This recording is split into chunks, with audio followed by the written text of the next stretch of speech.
Breaking news as General Motors announces mass layoffs that could potentially close down a massive facility in Kansas City. Now, 3 additional companies have come forward to announce their own set of mass layoffs as a direct result of the General Motors layoffs. So today we're going to go into that. We're also going to ask questions like, can they stop the automotive layoffs from happening? And how much worse will that get, not only on a national level, but also across the oceans? The world auto market right now is collapsing. So we're going to go over that. And we're also going to ask the question, who's at fault? Why is this happening? Is it at the hands of the Federal Reserve and their embezzlement and their frauds? And ultimately, we're going to lead you guys to the end of this video talking about and explaining to you guys what RICO is. Now, Mitch and I have been talking a lot about RICO. If you're asking whether or not that pertains to you, understand that every single American that has a roof over their head, technically, even if they don't, Mitch,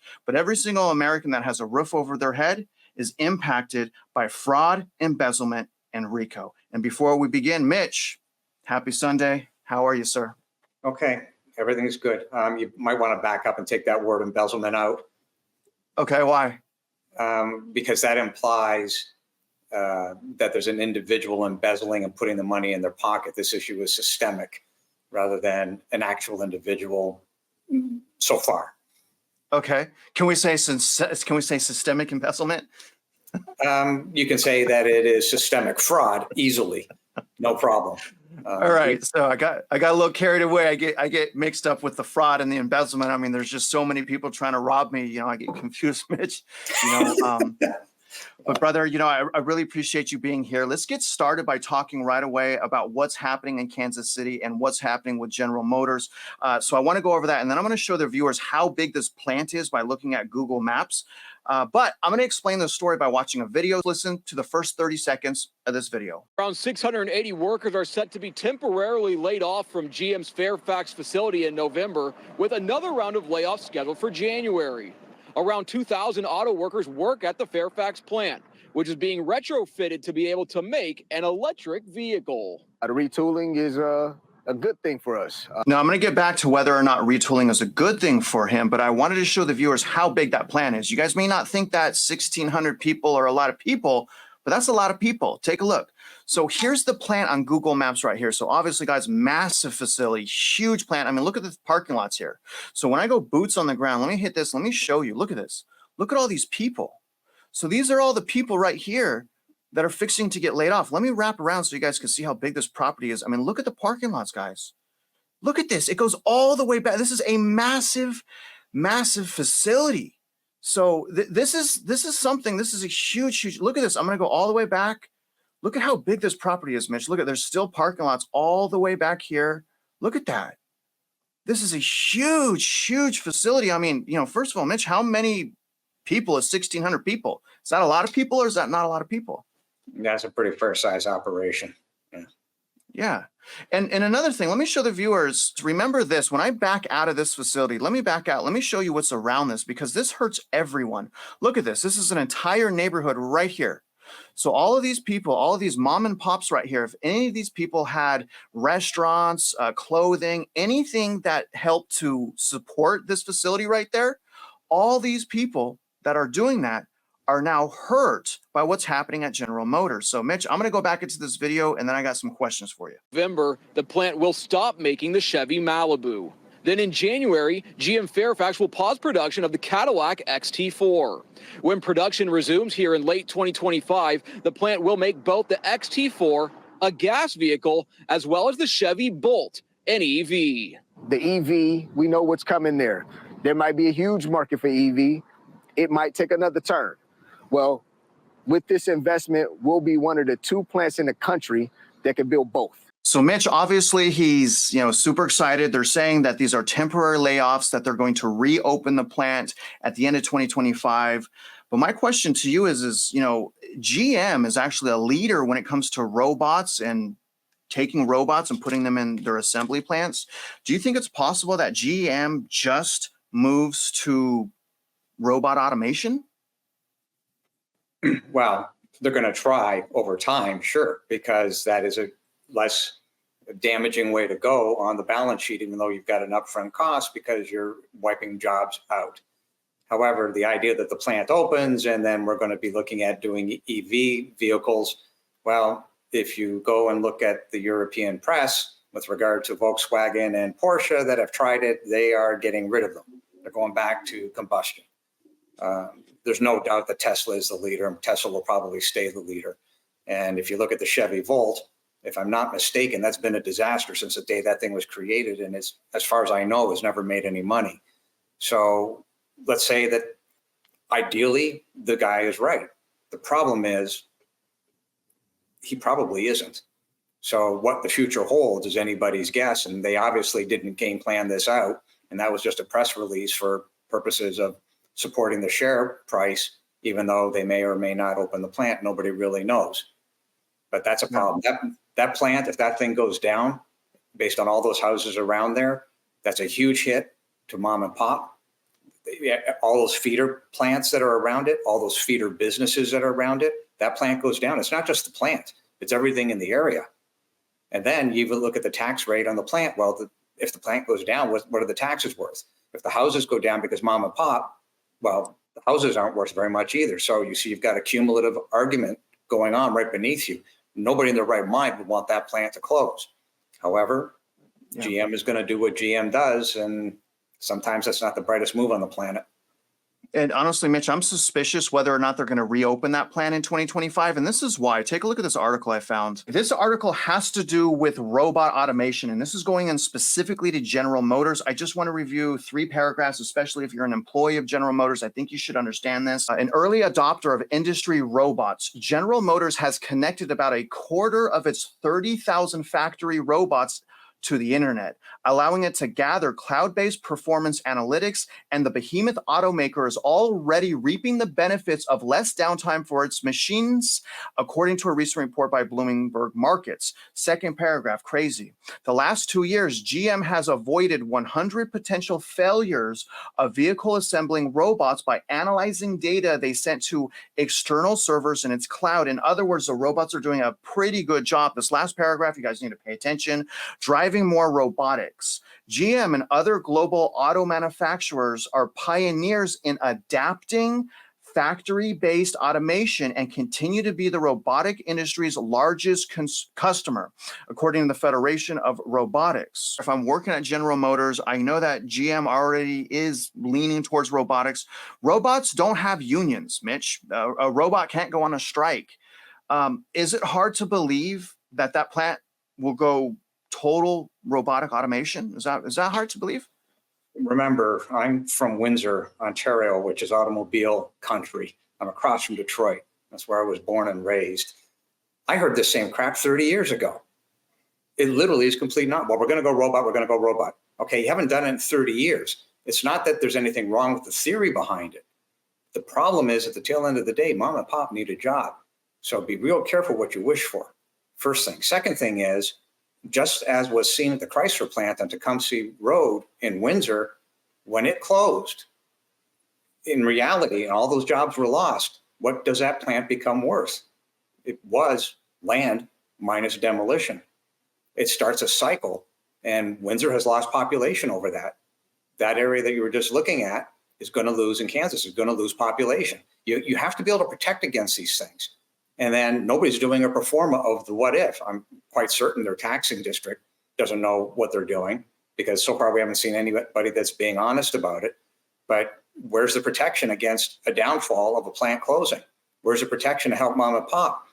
All you're doing, the CADs, the Central Placer District, is taking money out of their pocket now that they don't have. So this, as I keep saying, is not going to look very good. Yeah, and Mitch, I want to move on to the segment now where we're explaining to the viewer, and we did briefly when we looked at Google, but how the layoffs actually spread. And I hate to use this term, but they spread like cancer, and they cripple really anywhere that touches. And so when I was reviewing and I was making this video, I accessed additional WARN reports, and I looked at, are any other companies as a result of these layoffs doing more mass layoffs? And I found 3 companies. Let me show you. I downloaded this off of the internet. Each and every person could do the same thing. You see the first one here is General Motors. They actually announced on September 19th that they're going to have almost 1,700 layoffs, guys. So the video said 600 and then more people will be laid off in January. I think I know how much more. 1,000, because it says it right here. Now, on top of that, look at this. OP Mobility in Kansas City also announced layoffs, 72 layoffs as well, as did Penske Logistics in Kansas City, as did Adient as well, laying off 172 people. So that's a minimum of 3 additional employers. And these are only big companies that are required to file something with the state as a result of mass layoffs. This list does not count mom and pops. Now, if you're wondering who these companies are, look at, here's OP Mobility. Look at this, guys. They have 40,000 employees. This is a leader in mobility. Okay. Also, Penske Solutions. You see them here: supply management, warehouse distribution, and here as well, you guys, we are Adient. So they also have started massive layoffs. This is a global leader in automotive seating, and we don't have to guess again why they're doing massive layoffs, because they've told us why they're doing massive layoffs right here. Here's Penske, and let me just read this one comment so you guys understand what we're saying. A company spokesman told the news station the layoffs were associated with the $390 million retooling of General Motors' Fairfax assembly plant in Kansas City. The plant has most recently assembled the Chevy Malibu and Cadillac, but the company now plans to transition the facility to assemble the Chevrolet Bolt EV. Mitch, I find it strange that Adient knew about the layoffs 7 days, 1 week before the employees of General Motors were notified. So obviously the CEOs are talking to each other, but can you talk about how big a concern should automobile layoffs be? And that spread and that contagion, how worrying is that, Mitch? Well, I think people know about these things in advance, including Jerome Powell, because as we said, why would they lower the interest rates 50 basis points if the economy was doing really well and employment was at an all-time high? Yet you're seeing right in front of your eyes, here are all the entities that are laying off day by day by day. So in other words, yes, the Federal Reserve lied. That's clear. No, the economy is not rocking on all 8 cylinders. It's probably down to 6 cylinders at the moment. Unemployment is somewhere around 10%, 10.8% on real numbers, not fake numbers. So these things are all connected. That's what we're really trying to do with these videos, is help people connect the dots. And when you look at that plant in Kansas, that's a big dot. But that dot replicates itself across the United States. What are these factories really worth if they close? Therefore, the ideal thing is that they're making money on whatever it is that they're building. They're employing people, because all those houses around those plants are feeders. Those are employees. That's necessary to have that plant open. Those people don't have a job if that plant goes down, whether it's a $90 million retooling or it ends up being a $250 million retooling. Nobody knows what the truth is. The article is the article, but you still don't know what the truth is. You don't know if that plant's going to open up. And like I said, I've seen this well over 30 years ago. I was a kid and I saw this stuff. Automobile plants open, they close, they open, they close. Sometimes they close permanently. If the market is sick, and in Windsor, where I come from, that is a yo-yo. It goes up and down every 2 years like a yo-yo.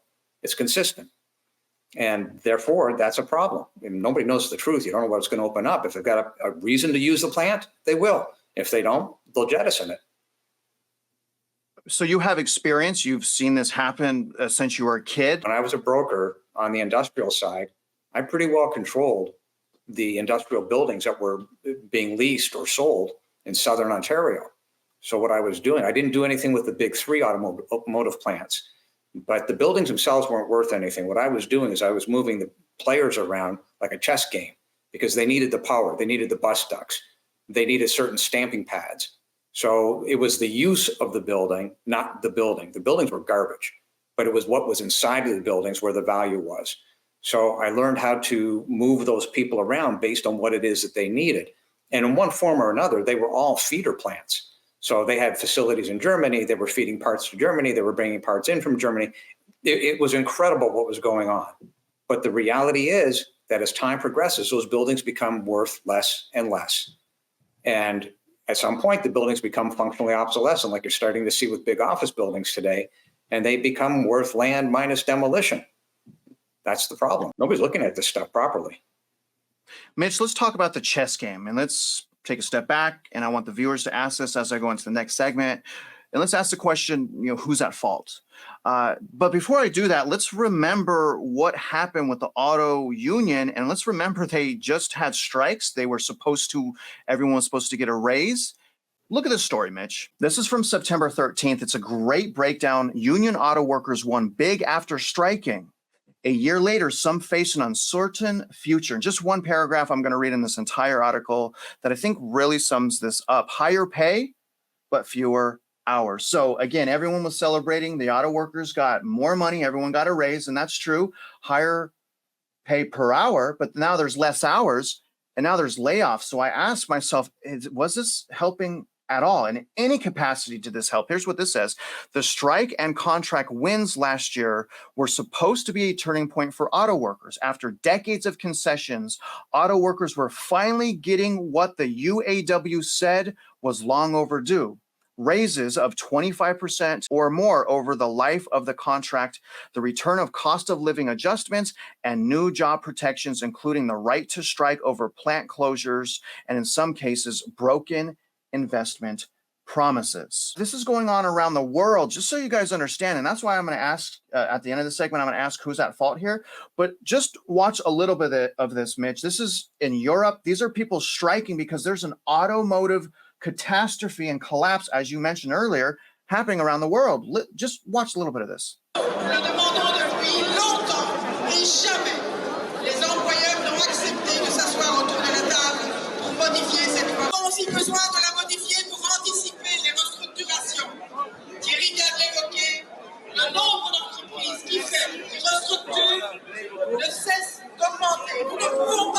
That's nasty. This is happening around the world. Let me read this headline and let's look at what some people are blaming. Michigan union members blame Biden electric vehicle mandates for auto industry layoffs, wants to slit our throats. That's crazy. I'm just going to read this one paragraph and we'll move on. The auto industry is a big business in Michigan, and major rounds of layoffs is reviving the election into high gear for industry workers in the critical swing state, who blame the Biden-Harris administration heavy-handed electrical vehicle mandates for the painful job losses. Mitch, obviously I would argue there's probably a lot of blame to go around, the CEOs, the greed, the corruption, the fraud. But when we see the same things happening around the world, not just here locally, multiple different states and car companies, to me, it means that there's something else bigger happening behind the scenes. And maybe that's the Federal Reserve.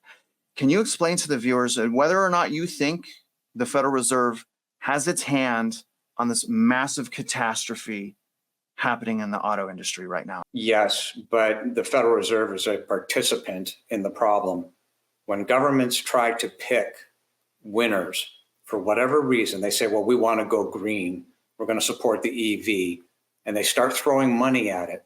Unnaturally, you're interfering with the market. The market will look after itself based on supply and demand.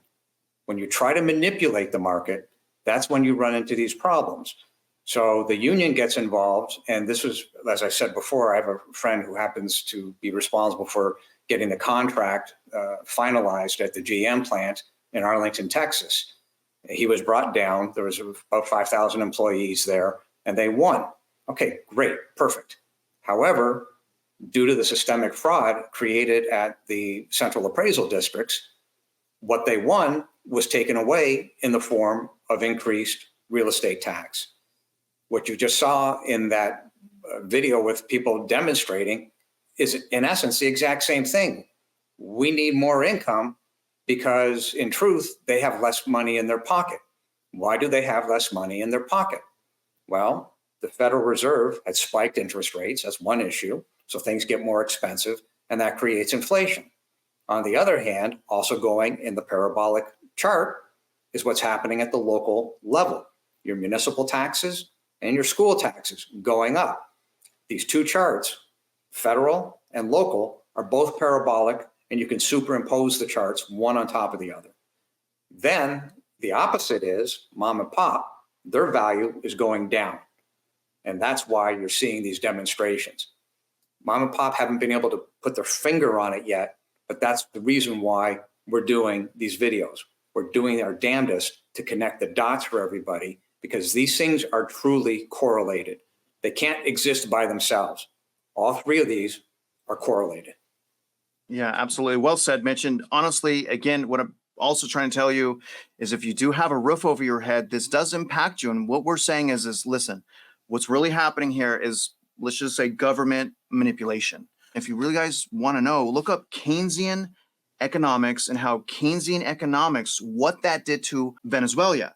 Mitch and I are talking about what's called Austrian economics, where Austrian economics says any manipulation or intervention from the government at all will only cause us all to hurt more. They will devalue the dollar, and they're just going to kick the can down the road. And that's what we're saying. And after 2 decades or more of that, we've literally hit a wall because the debt is so overwhelming that they force these companies to do things like that. They're like, okay, let's do the green, the new Green Deal. But there's just so much decades and decades of fraud across the world, not just locally, that these companies can't even function. And so I'm going to give this over to Mitch. Mitch has another breakdown. Mitch loves the math. I'm going to throw this up here, Mitch. And what Mitch has done here is again, if you have a roof over your head, this impacts you. He wants to mathematically show you guys one area of fraud and how much money that has cost. Is that correct, Mitch? Has cost us, the citizens. Yep. And then correct me if I'm wrong. I'll say this. I'll read this out for the viewers, Mitch, and just stop me whenever you want. But he's basically taking 143 million households. Depending on the data, it goes up to 144 units. But 143, he's saying the average property tax valuation is overvalued by about 40%, meaning that home prices are probably going to go down maybe tomorrow, maybe 2 years. No one knows exactly because of all the fraud and manipulation, but probably 40%. Now, the average mill rate, average tax rate of 2.5%, mine's more, mine's 3.52%, would total the average household, okay, based on overvaluation, the average household is paying $5,100 per year. And in 5 years, the average property owner, and this will be passed on the renters, so the renters are paying this in some form, but it's really liabilities on the homeowner, $25,000. That's robbed out of your pocket. That's not robbing me of my future. That's robbing me right now. But they're also robbing me of my future because I have to keep paying that, and I have to pay more than $25,000 5 years from now. 5 years from now, I'll probably have to pay $40,000 instead of that $25,000. Am I right so far, Mitch? Yes. Okay. And then he goes down, and I love what you did here. He's like, he basically is showing you guys that we've had talking about overvalued properties and property value fraud, about 2 million views on that. He's saying that if 20% of those viewers were to protest, okay, just real estate mindset community, if 20% of those viewers protested, we would save, just make sure I'm looking at that, $2 billion. Yes. Mitch, are you saying that real estate mindset members, if we got together 20%, we could save $2 billion? If all the viewers that have seen these videos, and only 20% of them said, okay, we're going to protest and take this all the way through the ARB, and assuming that they won, yes, that's a $2 billion savings per year. That's wild, man. And then you go on right here. Mitch has basically broken this down to show you guys it's not going to take a lot of us to make a massive difference here. And he's categorized Denton County. So Denton County had 7,000 protests roughly, right? And if all we need is 7,000 more to get to 14,000, which would essentially bankrupt these cats. And we need to go from 508 lawsuits to 1,000. And it's not like a crazy lawsuit. Like I could file a lawsuit after my protest if I don't agree with them. So if I don't agree with them on what I just protested, I then can file a lawsuit. So it's not a lot. Now, also what's crazy, Mitch, you're taking the average home price in the U.S. of $500,000, 40% overvaluation, 2.5% tax rate. I can't even, how much is that 1.7 trillion, Mitch? Yes. What does the 1.7 trillion represent? The amount of overvaluation as really in reality created in the last 5 years. And that's what's in that Fred chart, right? I didn't make up the chart. I'm just breaking down the math. So in that chart, it shows you what's really gone on. There's your valuation. Look at the dates and look at where we are. And this is across the United States. This is simply an average, right? So in 5 years, the overvaluation, not the legitimate valuation, the overvaluation, 71 trillion. So the tax difference, that 2.5% on that 71 is 1.7. That's how much money has been stolen, give or take, in 5 years. Now, remember, these are just averages because this is across the board. And some communities have more money, some communities have less money. But on an average, this is the problem. This is now a quantifiable formula that says, okay, give or take, yeah, they stole 1.7 trillion across the US. Then it gets more perverse in that, okay, you stole the money, where did it go? Well, let's lever it up just for fun and we'll shoot it into the bonds at roughly 20-to-1 leverage. Okay, we have a huge problem because that debt, as we saw on the Federal Reserve side, just the Federal Reserve is over this, right? These things are neck and neck. Then you got another 127 trillion in unfunded liabilities. So, Mr. Powell, please explain why you dropped 50 basis points if everything is hunky-dory. It's not hunky-dory, Mitch. We're drowning in debt. We can't afford to thrive. I'm struggling just to be able to say, I can't even save money anymore, as a matter of fact. Things are really bad right now. I don't think Keynesian economics work, but Mitch, I really want to dig deep. There's a lot of people that are facing challenges right now. There's probably a lot of, maybe millions. Actually, I know there's millions because of the surveys. There's millions of Americans that are worried about layoffs. There's millions of Americans worried about putting food on their table, maintaining good credit, affording these bills. They're asking, like, why is the government taxing me? Why can't I save money?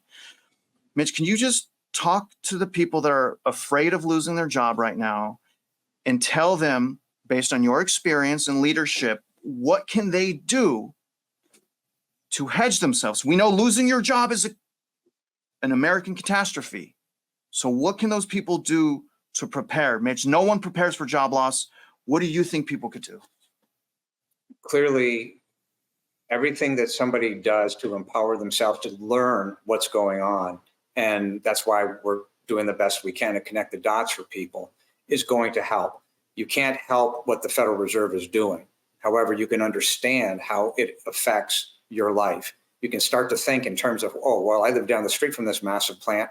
What's going to happen if that plant closes to my neighbors, to my family? And then you start seeing the overall picture. So should people be worrying about mom or pop losing a job? You bet, big time. Because what you're starting to see is going to get much worse. And that is because everything has been manipulated to the point where the system is completely broken. The CADs are, in fact, totally broken, irretrievably corrupt databases that cannot be put back together. And they're all grabbing the money, trying to keep this thing afloat. What we're saying is you can't keep it afloat anymore. It's going to crash, but better it be done under a slow, systemic method to fix it than letting the market get in front and causing that crash, because then there's nothing anybody can do. It'll just do what it's going to do. So the government has, in fact, created a circular argument, and either we kick this can down the road and try to keep this afloat as long as we can, or we don't, and the market takes over and it crashes. So in terms of what people can do for themselves here, now, today, assuming that the market is not going to crash tomorrow morning, then the best thing is put your efforts where you can save the biggest amount of money. Well, you know, if you can save $5,000 a year by protesting your taxes, do it. Whatever you can save, do it. And the more debt you get rid of, and by the way, that is a debt, just so we're clear. What the taxing authorities are doing is they're creating a debt. And when you create a debt, hold a gun to somebody's head and say, pay me, that's RICO. Know what's happening to you, understand why it's happening, and then you've got, as best you can, control of the situation that immediately touches your family. You know, Mitch, I want to give you an opportunity, and anyone that's listening the opportunity to listen to you. Now, you and I have talked about reading comments at the end of the videos, but I'm not going to do that on this video because I want to give you the opportunity to address a question or concern that I hear regularly. A lot of people, instead of focusing on what you just said, right? Instead of focusing, oh my gosh, there is fraud and corruption, and what I need to do is be aware of that and help my community. And what I need to do is I need to protest because I have a legal right to protest, and that alone will help. That alone, you stepping up, not having apathy alone will make a difference. But there's still some people, Mitch, they supersede all of that. They're like, you know what? I don't know if I can believe this, despite all of the data, despite all the charts that we come up with, despite all of the effort we're putting into this. They're still like, well, what do we do instead of property taxes? We got to raise our children. And I would agree. Yeah, we do. We want to trust our government, right? We want to be safe. We want to be taken care of. But a lot of people, again, they're programmed a certain way. And so they react a certain way. And that's understandable. We get it. But I want this to be your opportunity. If you can, Mitch, can you just knock this out, in any way you'd like? What do we do instead of property taxes, my friend? Uniform states sales tax. The infrastructure to do that actually exists. It's not perfect, but within a very short time frame, it could be made perfect. So what would happen is that uniform means applicable to all states. And it would start with the denominator of the median income for that state. And then you would look at the expenses that those states need in order to keep their systems, including the school system, running properly without waste. So all of a sudden, what we have been complaining about, which has been verified that we can't get the data from the school districts in terms of the bond schedules, that's a huge problem. That just smacks of fraud. And what we're saying is through the uniform states sales tax, all of that fat disappears. Hiding all of this evidence disappears. And all of a sudden, now mom and pop can see exactly what's going on at a school district because they don't have protections and layers of bureaucracies hiding what they're doing with the bonds. Everything becomes above board. When it's above board, you can deal with it. So there's problems there. But one other thing I wanted to say is that I've had a call this week from a detective, a DA, and an attorney. Kind of sounds like a bar joke, but it's not. It's real. The attorney is out of Arkansas. He is looking at filing a class action. He may be able to do under Arkansas law what I wanted to do here in Texas. And if he can, he's got more research to do, and I showed him exactly how to do it. Gave him access to the backside of the website that lays it all out for him. So that may be a very interesting solution. The DA is looking at, he actually called me and said, okay, explain RICO. And I made him understand there's two RICOs. One is at the state level and one is at the federal level. The federal he knew. So that was also very interesting. The detective is looking at the chief ARB person in a given county, as well as the appraiser. Both have done bad things. So that's really interesting. In other words, the authorities are starting to wake up, and that's really good. But what I also did for them, I don't know if you want to lay it out now, but there's actually 8 steps. And it all ends in RICO. Here's the RICO breakdown. This is going to be in the link in this description for our data. So we're going to have a data link. This is going to be in that data link. If you guys want to see and learn a little bit more about RICO, I think it's important because honestly, when I read this, Mitch, like what's a pattern? Obviously, it has to have 2 or more violations. You have to have multiple people doing this. I mean, it's basically an enterprise. It's a criminal enterprise. I don't know how else to say it. When you're illegally valuing people and stealing money, you're committing fraud the way I look at it. And this is a felony. And so when I go over this, the pattern of racketeering, the criminal enterprises, the victims, the homeowners are the victims. It's a pretty big problem, Mitch. All real estate tax owners are victims of this scam. And that's exactly what this is. Over and above that, remember, I think we said it probably 6 or 7 videos ago, and you even played the tape. Mr. Spencer stood in front of the board and said, we took 60,000 properties out of the database, manipulated them, and put them back. Well, you only need 2, never mind 60,000. Houston, we have a huge problem. I mean, and just so people are clear on RICO, we also gave a document called the affordability testing showing different jurisdictions. And the last 2 lines of those different jurisdictions show the overvaluation. That overvaluation is a violation of USPAP. If you were adhering to USPAP, you couldn't have that overvaluation. And this is obviously across Texas. This cancer has gone all the way across the United States. We've got all the evidence coming in. So you have a criminal conspiracy to defraud because you violated USPAP. They signed an oath to protect and defend the Constitution of the state of Texas. Well, you violated USPAP, you violated the Texas Property Tax Code, multiple, and you can substitute that for multiple states' tax code. You violated the constitutions of the state of Texas as well as multiple states.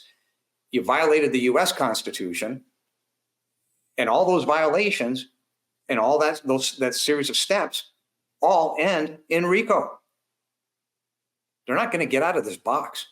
You can pick it at any step you want. You can literally stop it at USPAP and say, okay, fine. At USPAP, they got a third-degree felony because they signed an oath.